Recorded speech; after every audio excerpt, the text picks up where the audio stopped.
বিবাহ সংস্কারের উপরেই নির্ভর করছে শিক্ষা সংস্কার এবং দীক্ষা সংস্কারের সাফল্য। কেন এই কথা বলছি? বিবাহের সঙ্গে ওতপ্রোত হয়ে যুক্ত হয়ে রয়েছে প্রজনন, সন্তানের জন্মদান। এখন সুবিবাহের মাধ্যমে সুপ্রজননকে যদি আমরা এনশিওর করতে পারি, অর্থাৎ ভালো সন্তানের জন্মকে যদি আমরা এনশিওর করতে পারি, তখনই দীক্ষা এবং শিক্ষার মাধ্যমে তার অন্তর্নিহিত এবং জন্মসূত্রে প্রাপ্ত যে সম্ভাবনা, যে স্বভাব, সেইটাকে আমরা উন্মোচিত করতে পারব। বিবাহ সূত্রে যে সন্তানের জন্ম হয়,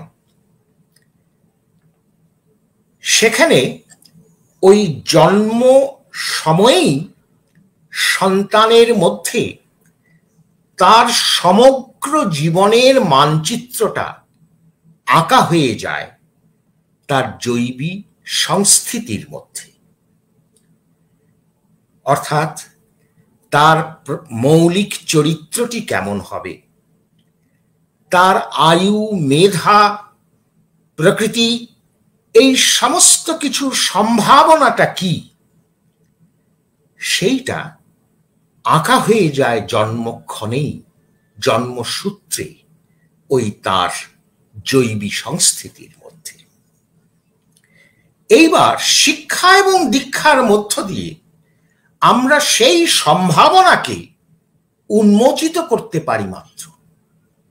কিন্তু সেই সম্ভাবনাটাই যদি খারাপ হয়, তাহলে শিক্ষা এবং দীক্ষার মধ্য দিয়ে তাকে হয়তো কিছুটা নিয়ন্ত্রণ করতে পারবো, কিন্তু তার বেশি কিছু আর করতে পারবো না। কাজেই শিক্ষা এবং দীক্ষা কতটা সফল হবে তা নির্ভর করছে ওই সন্তান সে কি প্রকৃতি নিয়ে জন্ম নিচ্ছে, কিরকম সম্ভাবনা নিয়ে জন্ম নিচ্ছে তার উপর। আর সেই যে প্রকৃতি বা সম্ভাবনা, সেটা নির্ভর করছে তার জৈবিক সংস্থিতির উপর, জেনেটিক কনফিগারেশনের উপর। আর জৈবিক সংস্থিতিটা সে পাচ্ছে তার বাবা মার কাছ থেকে জন্মক্ষণে।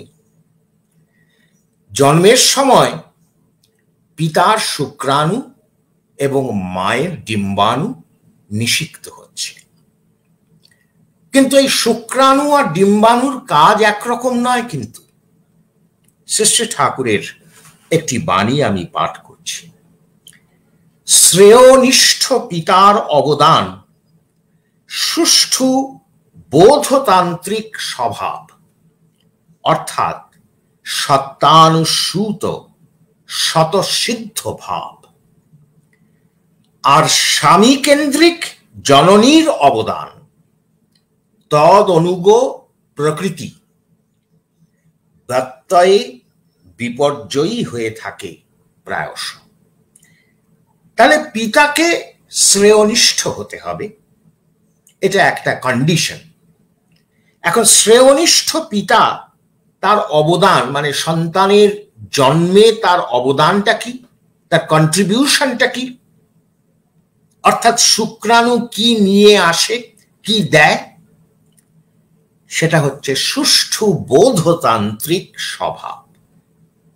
এই স্বভাব বলেই ঠাকুর তার অর্থ আবার করে দিলেন, অর্থাৎ সত্তানুসূত মানে সেই অস্তিত্বের ভেতরে যে তার স্বতঃসিদ্ধ ভাব, সেই ভাবটা নিয়ে আসে ওই পিতার শুক্রাণু। কাজে একটা সন্তান যখন জন্ম নেয় এবং তারপরে সে বড় হয়ে ওঠে, তার মধ্যে যে ভাবের বিকাশ হয়, একজন সে খুব সৎ হলো, সে দেবদ্বিজে ভক্তিপরায়ণ হলো, সে মানুষের কল্যাণকামী হলো, আরেকজন ঠিক তার বিপরীত হলো, তাও তো দেখছি আমরা। এই ভাব সত্যানুস্যূত যে স্বতঃসিদ্ধ ভাব, যেটা স্বভাবতই যেটা প্রকাশ পাবে এবং পরিবেশের আনুকূল্য পেলে সেটা বর্ধিত হবে, আর পরিবেশের প্রতিকূলতায় সেটা হয়তো একটু দমে যাবে, একটু চাপা থাকবে, কিন্তু তার বাইরে সেই সন্তান কখনোই যেতে পারবে না। যে অসৎ মনোভাবাপন্ন, যার স্বতঃসিদ্ধ ভাব হচ্ছে অসৎ, সে কিন্তু তার হয়তো কিছুটা তাকে কন্ট্রোল করা গেল শিক্ষা দিয়ে বা আইন কানুন দিয়ে, কিন্তু সে সবসময় এতফাক খুঁজবে কিভাবে অসতের দিকে যাওয়া যায়। এই হচ্ছে তার স্বতঃসিদ্ধ ভাব, এইটা সে পায় পিতার কাছ থেকে। আর মা জননী, তাকে হতে হবে স্বামী কেন্দ্রিক। যেমন পিতাকে হতে হবে শ্রেয়নিষ্ঠ, মানে আদর্শনিষ্ঠ, ইষ্টনিষ্ঠ, এটা একটা কন্ডিশন। জননীর ক্ষেত্রে কন্ডিশন হচ্ছে সে হবে স্বামী কেন্দ্রিক। স্বামী কেন্দ্রিক জননীর অবদান কি? তদনুগ প্রকৃতি। তদনুগ মানে ওই স্বতঃসিদ্ধ ভাব যেটা বললাম, সেই ভাবের অনুগ প্রকৃতি। ভাবটা আধার হিসেবে প্রকৃতির মধ্যে বাস নেয়।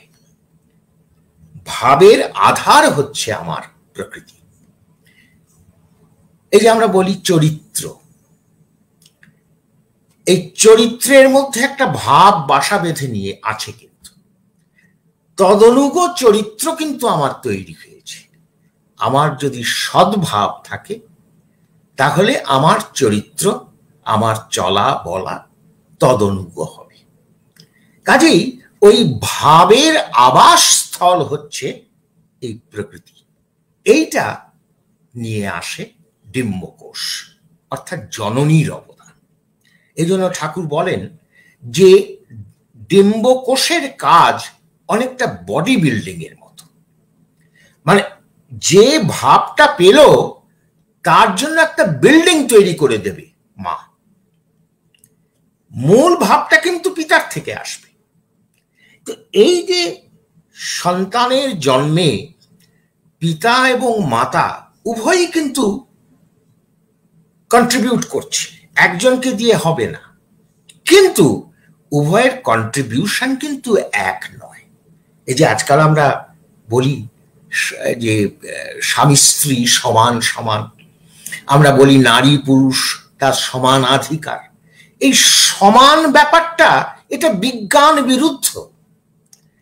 নারীর কাজ, নারীর যে বৈশিষ্ট্য, কাজটা আসে তার বৈশিষ্ট্য থেকে। গুণ কর্ম, এই গুণ থেকে কর্ম আসে, বৈশিষ্ট্য থেকে তার অধিকার, তার কাজ আসে। এই নারীর কাজ সন্তান এর জন্মে, জন্মগ্রহণে, জন্মদানে, এবং পিতার কাজ, এ দুটো কিন্তু এক নয়। এটা আমার আপনার বা আমাদের সামাজিক কোনো চিন্তা ভাবনার বিষয় নয়, এটা প্রকৃতি বিহিত বিষয়। প্রকৃতি এইভাবে আমাদের তৈরি করে দিয়েছে, একে আমরা কখনো নড়াতে পারবো না, পাল্টাতে পারবো না। কাজে এই বিজ্ঞানটাকে জেনে আমাদের অস্তিত্বের কাজে লাগানো, এটাই হচ্ছে মানুষের কাজ। এই বিজ্ঞানটা কিন্তু এটা শুধু মানুষের জন্য নয়, সমগ্র প্রকৃতিতে, উদ্ভিদ জগতে, পশু জগতে, সমস্ত জগতে, মাছের জগতে, যে কোনো জগতে আপনি যেখানেই প্রাণ এবং প্রাণের সঞ্চারণা এবং প্রজন্মের পর প্রজন্মের উৎপাদন, উৎপত্তি যেখানেই আছে, সেখানেই এই মূল বিজ্ঞান কাজ করছে। এবং সেই বিজ্ঞানটা কাজে লাগিয়েই তো আমরা পশু জগতে উন্নত মানের পশু সৃষ্টির আমরা চেষ্টা করি, আমরা উদ্ভিদ জগতে বহু ফসলি এবং উন্নত মানের উদ্ভিদ তৈরির চেষ্টা করি। এই বিজ্ঞান কাজে লাগিয়ে আমরা কিন্তু এই চেষ্টাগুলি করছি। কাজেই আমরা যে জানি না তাও কিন্তু পুরোপুরি ঠিক নয়, কিন্তু মানুষের ক্ষেত্রে এসে আমরা কেন যে এইরকম অবৈজ্ঞানিকভাবে চলি এটা বোঝা খুব মুশকিল। তো যাই হোক, আমরা তাহলে দেখলাম যে শুক্রাণু এবং ডিম্বাণু তার নিজ নিজ বৈশিষ্ট্য অনুসারে যুক্ত হয়ে একটা কোষ তৈরি করলো যার নাম জাইগোট। এই জাইগোটটাই 10 মাস 10 দিন গর্ভে থেকে সে একটি পূর্ণ শিশুর আকার গ্রহণ করলো এবং তারপর ভূমিষ্ঠ হওয়ার পর সে একটি ধীরে ধীরে পূর্ণ মানুষে পরিণত হল। এই যে জাইগোট থেকে পূর্ণ মানুষের পরিণতি, এই সমগ্র যে চক্রটা, জীবন চক্র, সেটা কিন্তু ওই জাইগোটেই তার মূল যে মানচিত্র যেটা বলছিলাম, একটা মানচিত্র কি করে, ভারতবর্ষের মানচিত্র মানে তার সীমারেখাটা, এর বাইরে সে যেতে পারে না। এখন এই যে সীমারেখা তার জীবন চক্রের, সেটা নির্ধারিত হয়ে যায় ওই জাইগোট অবস্থায়, জন্মক্ষণে। এবং এইবার তাহলে আমাকে জানতে হবে যে বিবাহের সঙ্গে এই সুপ্রজননের যোগটা কোথায়। সুপ্রজননের জন্য প্রধানত দুটো বিষয় জরুরি, একটা হচ্ছে সুবিবাহ, আরেকটা হচ্ছে শুভ সঙ্গতিশীল দাম্পত্য জীবন। সুবিবাহ বলতে আমরা কাকে বলবো? সুবিবাহ হলো সঙ্গতিপূর্ণ বিবাহ, আর শুভ দাম্পত্য জীবন আরেকটি প্রয়োজন, যেটা আজকে আমাদের আলোচ্য বিষয় নয়। সুবিবাহ হলে, আমরা সুবিবাহ নিয়েই কথা বলবো, সুবিবাহ হলে সাধারণত দেখা যায় যে দাম্পত্য জীবনটাও শুভ সুন্দর হয়। কিন্তু সুবিবাহের সঙ্গে সঙ্গে দাম্পত্য জীবনকে শুভ সুন্দর করার জন্য কিন্তু মানুষের নির্দিষ্ট প্রচেষ্টা এবং সাধনার প্রয়োজন আছে। আমরা সেই বিষয়টাতে আজকে যাচ্ছি না। তাহলে শুভ বিবাহ বা সুবিবাহ বলতে আমরা বলছি যে সঙ্গতিপূর্ণ বিবাহ। এখানে সঙ্গতি মানেই একের অধিক, দুজনের সঙ্গতি হতে হবে, তো দুজন দরকার। এই দুজন হচ্ছে ছেলে এবং মেয়ে। বিবাহ মানেই নারী পুরুষের মিলন। এখন মিলনটা সঙ্গতিপূর্ণ হতে হবে। মিলনটা 1 আনা 4 আনা 6 আনারও মিলন হতে পারে, আবার 12 আনা 14 আনা 16 আনা মিলনও হতে পারে। এখন আদর্শ হচ্ছে 16 আনা মিলন, কিন্তু দুটো পৃথক সত্তার মিলন, এটা যে 16 আনা হবেই এমন কোনো গ্যারান্টি কিন্তু নেই। কিন্তু আমাদের চেষ্টা থাকবে যে এই মিলনটা যতটা বেশি সম্ভব সেই দিকে আমরা যেন যেতে পারি। তাহলে এই যে সঙ্গতির বিচার আমাদের করতে হবে, যে একটি ছেলে এবং একটি মেয়ের যে মিলন হবে তাদের মধ্যে কম্প্যাটিবিলিটি কতটা, সঙ্গতি কতটা, এটাই হচ্ছে বিবাহ ভালো কি খারাপের মাপকাঠি। অর্থাৎ কত আনা মিল হচ্ছে। এখন কোন কোন বিষয়গুলিকে নজরে রেখে আমরা এই সঙ্গতির বিচার করব? অনেকগুলি বিষয় আছে, যেমন বর্ণ, বংশ, বর্ণগত সঙ্গতি, বংশগত সঙ্গতি, বয়সগত সঙ্গতি। কোন কোন ছেলের বয়স কত, মেয়ের বয়স কত হলে এই মিলনটা সঙ্গতিপূর্ণ হয়, সাত্ত্বত মানে জীবনীয় হয়, অর্থাৎ সুপ্রজননের উপযুক্ত হয়। এই সঙ্গতির বিচার, বয়সের সঙ্গতি, তাদের প্রকৃতির সঙ্গতি, তাদের ঝোঁক ধাজের সঙ্গতি, এই রকমের শিক্ষাগত সঙ্গতি, স্বাস্থ্যগত সঙ্গতি। যেমন আজকালকার বিজ্ঞানের যুগে স্বাস্থ্যের সঙ্গতিটা তাও দেখা হয়। যেমন ছেলে মেয়ের একই যদি রক্তের ব্লাড গ্রুপ এক হয় তাহলে বিয়ে দেওয়া উচিত নয়, বিয়ে দেওয়া হয়ও না আজকাল। এই জিনিসটা আজকাল মানছে। তার মানে সঙ্গতি যে বিচার করে দেখা দরকার, সেটা কিন্তু কোনো কোনো ক্ষেত্রে যেটুকু বিজ্ঞান শেখাচ্ছে সেইটুকু মানুষ এখন মানতে শিখছে। কিন্তু সব বিষয়ে এখনো সঙ্গতি খোঁজার বুদ্ধি আমাদের হয়নি। এবং সবচেয়ে যেটা দুর্ভাগ্যের বিষয়, সেটা হলো সবচেয়ে গুরুত্বপূর্ণ যে সঙ্গতির বিচার, বর্ণগত সঙ্গতি, সেইটাই আমরা মানি না। বর্ণ মানে বর্ণচিত বৈশিষ্ট্য। আমার একটি বৈশিষ্ট্য বর্ণগত, আরেকজনের আরেকটি বৈশিষ্ট্য বর্ণগত। এখন এই বর্ণ বিজ্ঞানের মধ্যেও আজকে আমরা ঢুকবো না, এটাও একটা বিশাল বিজ্ঞান, এটাও একেবারে জেনেটিক সায়েন্সের উপর নির্ভরশীল একটা বিজ্ঞান, সেদিকে আমরা যাব না। কিন্তু একটা ছেলে মেয়ের বিয়ে যখন হচ্ছে, ছেলে মেয়ের মিলন যখন হচ্ছে, তার ওই জেনেটিক বর্ণগত বৈশিষ্ট্যটার মিলন হচ্ছে কি, এই সঙ্গতি হচ্ছে কিনা, সেটা আমরা দেখব না, সেটা দেখতেই হবে। না হলে ওই মিলনটা অসঙ্গত হবে, আর অসঙ্গতি থেকে যে সন্তানের জন্ম হবে তা অপকৃষ্ট সন্তানের জন্ম হবে।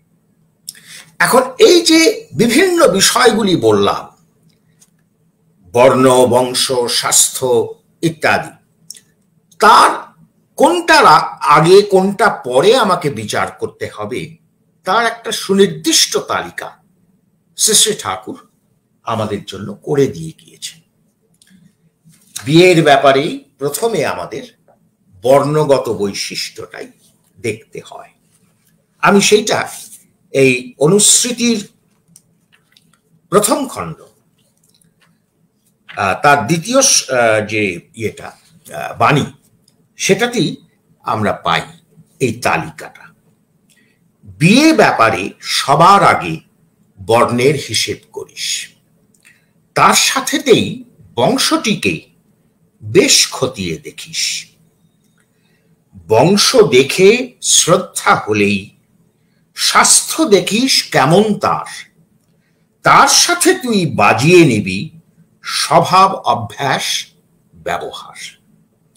এ সবগুলির সুসঙ্গতি মিলেই যদি যায়, বিদ্যা দেখিস নজর করে কর্মের ওজন তাই। পারম্পর্যে মানে এই অনুক্রমণায়, পারম্পর্যে এইগুলি সব মিলিয়ে দিলে বিয়ে প্রায়ই দেখিস ঠকবি না তুই, মরবি না বেশি। তাহলে এই পরম্পরায়, এই অনুক্রমণায় আমার সঙ্গতি বিচার করতে হবে। আর আজকাল আমরা ঠিক উল্টো অর্ডারে করি। উল্টো অর্ডারের মধ্যেও গন্ডগোল আছে। যেমন প্রথমেই বিদ্যা দেখিস নজর করে, এটাই আমরা প্রথমেই দেখি যে একটি ছেলে, বিশেষ করে মেয়েদের বিয়ে দেবার সময়, ছেলেটি কতটা কৃতবিদ্য, মানে কত ডিগ্রি সে অর্জন করেছে। তারও আগে আরেকটা জিনিস দেখি, যেটা এই বাণীতে বলাই হয়নি, সেটা হচ্ছে কত আয় করে। বা এমনকি আরো একটা জিনিস দেখি, বাঁ হাতের আয় কত, আমার মেয়ে সুখে থাকবে কিনা। তো এইগুলি দেখে তারপর আস্তে আস্তে আস্তে আস্তে হয়তো বর্ণের বিচার করা হয়, বা অধিকাংশ ক্ষেত্রে করাই হয় না, কারণ বর্ণ জিনিসটাকেই আমরা মানি না। ঠাকুর বললেন প্রথমে বর্ণ, বংশ, স্বাস্থ্য একেবারে বিজ্ঞানসম্মত, বর্ণ, বংশ, স্বাস্থ্য, তারপরে স্বভাব, অভ্যাস, ব্যবহার। ছেলের সঙ্গে মেয়ের মিলছে কিনা, ছেলের পরিবারের সঙ্গে মেয়ের পরিবারের মিলছে কিনা, এইগুলি দেখলে, এইগুলি যদি মিলে যায় তাহলে বিদ্যা দেখিস নজর করে, কর্মের ওজন দেয়। বিদ্যা, কর্ম, এবং কর্ম থেকে আয় হতেই পারে, আয় তারপরে যদি দেখি তাহলে অসুবিধে নেই। বিদ্যা, কর্ম, আয় একদম শেষের দিকে। কাজেই এই যে আজকের দিনে এত বিদ্যা, এত ডিগ্রি, শিক্ষার প্রসার এত যে হচ্ছে, কিন্তু তার সঙ্গে ডিভোর্সের পরিমাণও কি পরিমাণ বেড়ে যাচ্ছে। তার মানে বিবাহগুলো ব্যর্থ হয়ে যাচ্ছে। ডিভোর্স মানে তো ব্যর্থ বিবাহ। তাহলে এই বিদ্যার ওজন দেখে আমরা বিয়ে দিয়ে তারপর ব্যর্থতায় কেন পর্যবসিত হচ্ছি? আর আগের দিনে এই যে শ্রদ্ধেয় অবিনাশ দা চিত্তরঞ্জন দাসের কথা বললেন, নেতাজি সুভাষচন্দ্র বসু ইত্যাদি ইত্যাদি, আমাদের বাঙালিদের মধ্যে কত কত বড় বড় দেশবরেণ্য, তাদের সেই চরিত্র, তাদের সেই নেতৃত্ব, তাদের যোগ্যতা, কর্মনিপুণতা, এইগুলি যে এসেছিল একটা সময় ঊনবিংশ শতকে, তাদের মায়েরা কৃতবিদ্য ছিলেন না, মানে তাদের ডিগ্রি ছিল না, বিদ্যা অবশ্যই ছিল। তারা জানতেন কিভাবে সুপ্রজনন করতে হয়, ওই স্বামী সেবা, স্বামীর প্রতি শ্রদ্ধার মধ্য দিয়ে আসে সুপ্রজনন। এবং তাই আমরা এত বড় বড় সন্তানকে পেয়েছি এক সময়।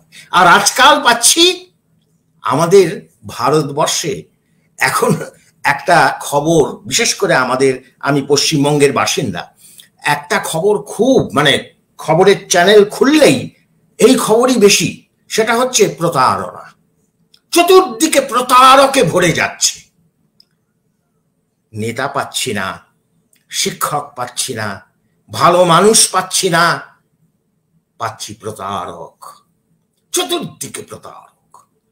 এই যে অবিশ্বস্ততা, এই যে প্রতারণা কেন এত বেড়ে যাচ্ছে, এই প্রশ্ন কি আসবে না? এই জাতির জীবন গঠনে এই প্রতারকরা, সে তো প্রতারণাই করবে, জাতির সঙ্গেও প্রতারণা করবে, তার ঘরের সঙ্গে, সমাজের সঙ্গে, মা বাবার সঙ্গে, ভাই বোনের সঙ্গে, সবার সঙ্গে সবাই যদি প্রতারণা করতে থাকি আমরা, তাহলে বাঁচবো কি করে? বাঁচার পথ বন্ধ হয়ে যাচ্ছে। তার কারণ ওই সুপ্রজননের বিজ্ঞান আমরা জানি না, আমরা মানি না।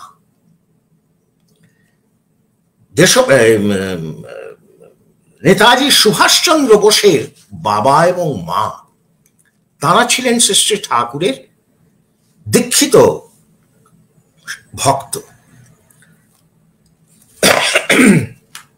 শ্রী শ্রী ঠাকুর একদিন সুভাষচন্দ্রের জননী দেবীকে জিজ্ঞাসা করেছিলেন যে, মা, আপনি কি সাধনা করেছেন যে এমন এক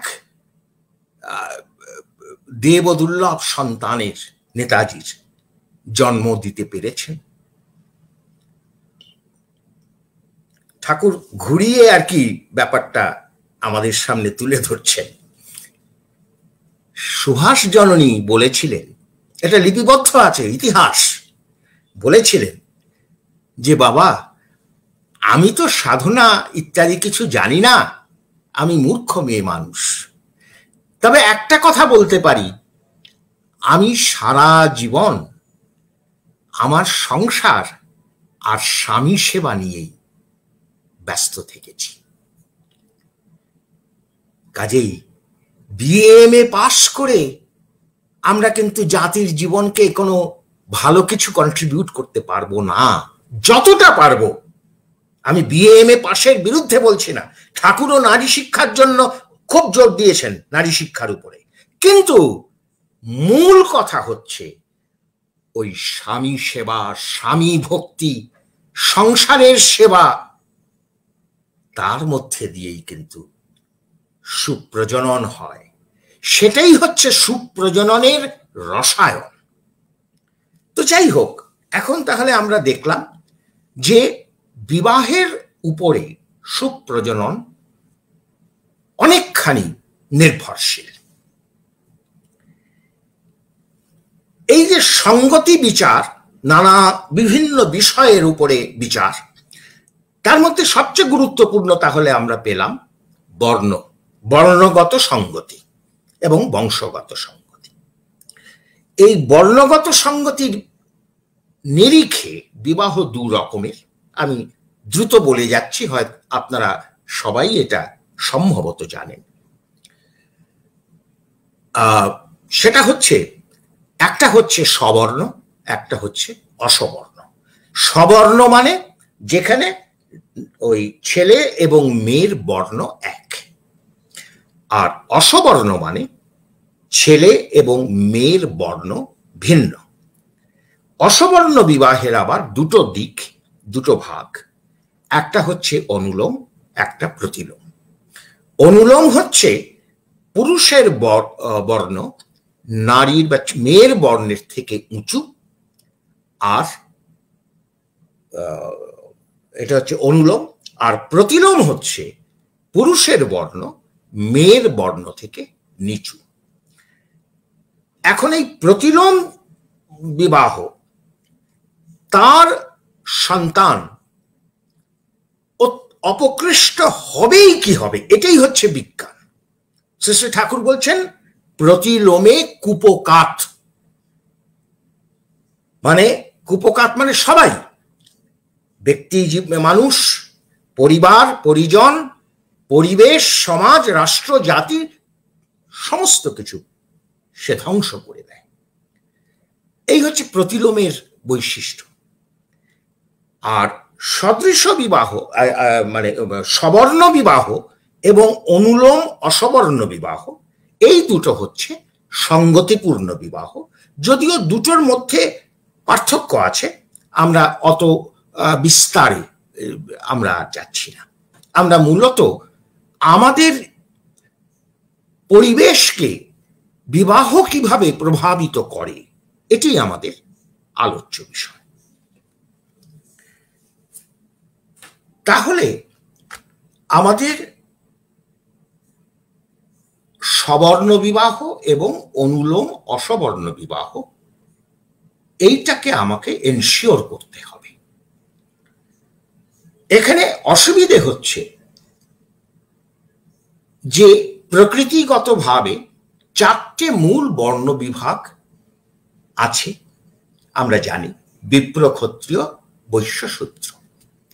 কিন্তু ইতিহাসের ধারায় বহু রকমের বৈবাহিক সংমিশ্রণের পথ ধরে, এবং সেখানে অনুলোম প্রতিলোম দুটোই হয়েছে, আমাদের অসংখ্য মিশ্র বর্ণ বা সংকর, বর্ণ সংকর তৈরি হয়েছে। এই যে চারটে বর্ণ, তার পারমুটেশন, কম্বিনেশন করে অসংখ্য রকমের সংকর বর্ণ তৈরি হয়। এখন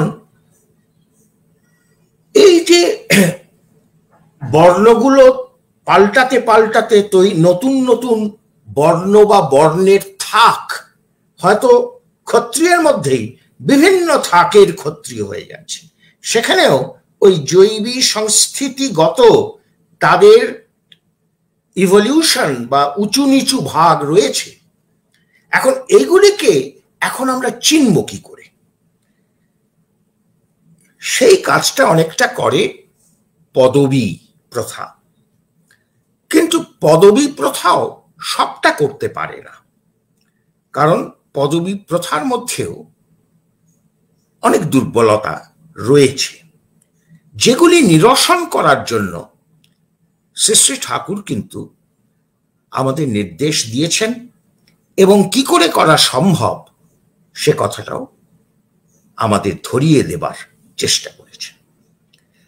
আর একটা জিনিস হচ্ছে, ধরুন একটা নির্দিষ্ট পদবী একটা পরিবারে বংশগতভাবে চলছে, কিন্তু এই বংশধারায় কোনো প্রজন্মে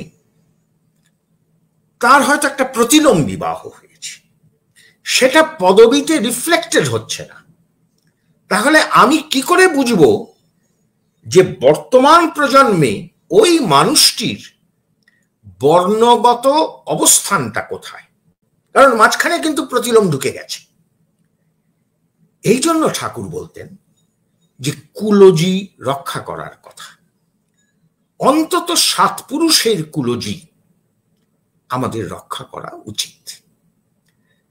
আমরা তো আজকাল বাবা মাকেই দেখি না, তাদেরই আমরা বৃদ্ধাশ্রমে পাঠিয়ে দিই। দাদু ঠাকুমার পরে তার আগের প্রজন্মের কারণ নামই আমরা হয়তো বলতে পারবো না। সেখানে 7 পুরুষের কুলজি আমরা কোথায় রাখি? এটা কিন্তু ঠাকুর একটা খুব বাস্তব একটা পরামর্শ আমাদের দিয়ে গিয়েছেন। তো এইভাবে শ্রী শ্রী ঠাকুর যে বিবাহ সংস্কারের কথা বলেছেন, সেই সংস্কার কিন্তু শুধু ওই ব্রাহ্মণের মেয়ের সঙ্গে বিপ্রের মেয়ের সঙ্গে বিপ্রের ছেলের বিয়ে বা এই ধরনের শুধু কয়েকটা ব্যাপার নয়। এটা একটা আমূল সংস্কার, যেমন পদবী প্রথার সংস্কার, যেমন কুলজি রক্ষার সংস্কার, ইত্যাদি ইত্যাদি। রিফর্ম করা, আমাদের বোধ বুদ্ধি অভ্যাস ব্যবহার এই সমস্ত কিছুকে রিফর্ম না করলে কিন্তু আমরা সুবিবাহ করতে পারব না। এবার কথা হচ্ছে যে জাতির জীবনে সুবিবাহের কি প্রভাব? জাতি মানেই হচ্ছে যা জন্ম নিয়েছে। জাতি কথাটা তো জন ধাতু থেকেই এসেছে। জন ধাতু মানে জন্ম নেওয়া, জন নিয়ে জাতি, জন্ম থেকেই তৈরি হয় জাতি। জাতি মানে জনসমুদয়। এখন প্রত্যেকটা যে কনস্টিটিউয়েন্ট ইনগ্রেডিয়েন্ট একটা জাতির, সেটা হচ্ছে এক একটা মানুষ। সেই মানুষটা কি মেকদারের, তার উপরেই নির্ভর করছে জাতি। কাজেই আমরা জাতির উন্নয়ন নানাভাবে ভাবি এবং করার চেষ্টা করি। কেউ শিক্ষার উপর জোর দেন যে শিক্ষা উন্নত হলে, মানুষকে শিক্ষিত করতে পারলে জাতি উন্নত হবে। বা এই শিক্ষার মধ্যে আবার প্রযুক্তিগত শিক্ষা যদি বেশি হয়, বিজ্ঞান এবং প্রযুক্তির প্রসার যদি বেশি হয়, তাহলে জাতির উন্নতি হবে। বহু কলকারখানা হবে, বৈজ্ঞানিক বেশি হলে অনেক কিছু নূতন নূতন উদ্ভাবন করা সম্ভব হবে। এইভাবে জাতির উন্নয়নের কথা ভাবি। আবার অর্থনীতির দিক থেকে জাতির উন্নয়নের কথাও ভাবা হয়। কিভাবে কৃষির উন্নতি হবে, শিল্পের উন্নতি হবে, এইভাবে আমরা উন্নয়নের চেষ্টা করি। এবং বিভিন্ন রকমের পরিকল্পনা সরকারি স্তরে বেসরকারি স্তরে গ্রহণ করা হয়। সবই ঠিক আছে। যে কোনো কাজের, সেটা যদি উন্নয়নমুখী কাজ হয়, তার একটা সুফল অবশ্যই পাওয়া যাবে। কিন্তু আমরা যদি এই বিবাহ সংস্কারটিকে এজেন্ডার উন্নয়নের এজেন্ডার প্রথমে না আনি, তাহলে সবই হবে ওই বজ্র আটুনি ফসকা গেরো। অর্থাৎ তখন হয়তো একটা বিরাট অর্থনৈতিক উন্নয়ন হলো, কিন্তু সেই অর্থনীতির যে সুফল, সেটা মুষ্টিমেয় কিছু মানুষের করতলগত হয়ে অধিকাংশ মানুষ তারা দারিদ্র সীমার নিচে ঢুকতে লাগলো। এই যে ক্যাপিটালিজমের উন্নয়ন হয়েছিল, সেটা তো একটা জাতি গঠনেরই একটা প্রয়াস, যে পৃথিবীর দেশগুলি কিভাবে উন্নত হতে পারে পুঁজির উপর নির্ভর করে। এই পুঁজির উপর নির্ভর করে উন্নয়নের যে চেষ্টা, দেখা গেল যে গুটি কতক মানুষের হাতে পুঁজি কেন্দ্রীভূত হচ্ছে, তারা ভালো থাকছে, আরো ভালো থাকছে। ভালো মানে এখানে ভোগবাদ, ভোগবিলাসে তার থাকছে, কিন্তু নিতান্ত অন্ন বস্ত্র বাসস্থানের ব্যবস্থা অধিকাংশ মানুষ করতে পারছে না। এটা তো উন্নয়ন নয়।